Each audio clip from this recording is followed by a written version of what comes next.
वो अपना सखी से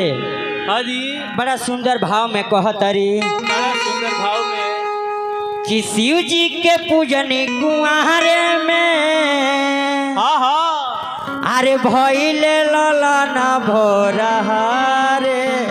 में एही से त पूजिले चरनिया सखी अरे भइल बाटे गोदी में ललनावा सखी कनियावा बड़ी भाव से ललना भइल बा बड़ी श्रद्धा से कहतरी कि देवादिदेव महादेव के ही देन बा कि आज हमारे गोदी भर गइल बा आई ललना भोरहारी में भइल बाटे भोरहारी के ललना बुद्धिमान और कौशलशाली होखेला सा हाँ जी तो कनियावा बड़ी भाव से कहतरी बाबू हो कि शिव जी के पूजनी कुआरे में भइले ललन भोरहारे में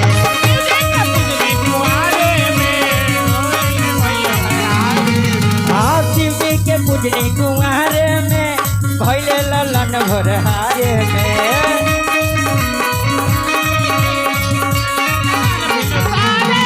एही से त पूजिले चरनी आए सखी भइल बाटे गोदी में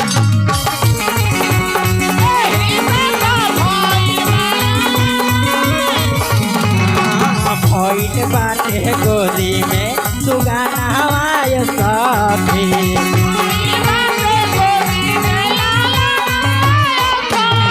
ये शिव जी के पूजनी कुआरे में भइले ललन भोरहारे में हाँ शिव जी के पूजनी कुआरे में भइले ललन भोरहारे में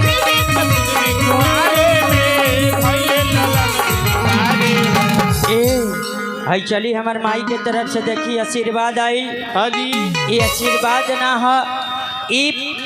ओह दिन याद दिलावेला जब हमने के पैदल हेतना गादा में माठे माठे पढ़े जात रहनी जा ओ घरी टिफिन केहू बनावे वाला हमने के ना रहे हाँ जी बाजार में इहे माई के हैं जाके एगो रुपया लेत रहने जा उहे एगो रुपया खा के हमने के दिन भर बिता देत रहने जा हाँ जी उ दिन आवेला तो आज भी आँख से आंसू आ जाला मगर अब पैसा मत द खाली आशीर्वाद इहे द कि हर जन्म में रउए कोख से जन्म लीही आ यही तरह शिव चर्चा के आन शान बना के शिव भजन गावत रहे हाँ जी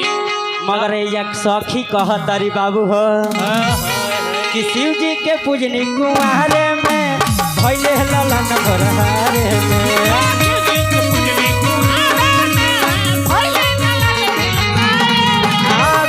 के पूजनी कुआरे में भइले ललन भोरहारे में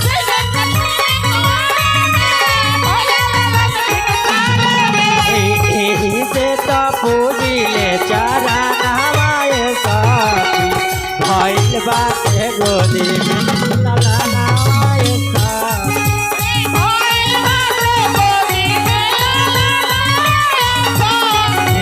भइल बाटे गोदी में सुगाना हवाए सखी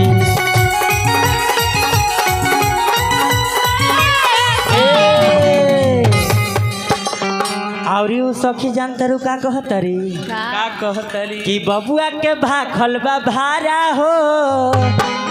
आ पैसा लुटाई बसारा हो बड़ी भाव से कि बबुआ के भाखल बा भारा हो पैसा लुटाई बसारा हो हाँ बबुआ के भाखल बा भारा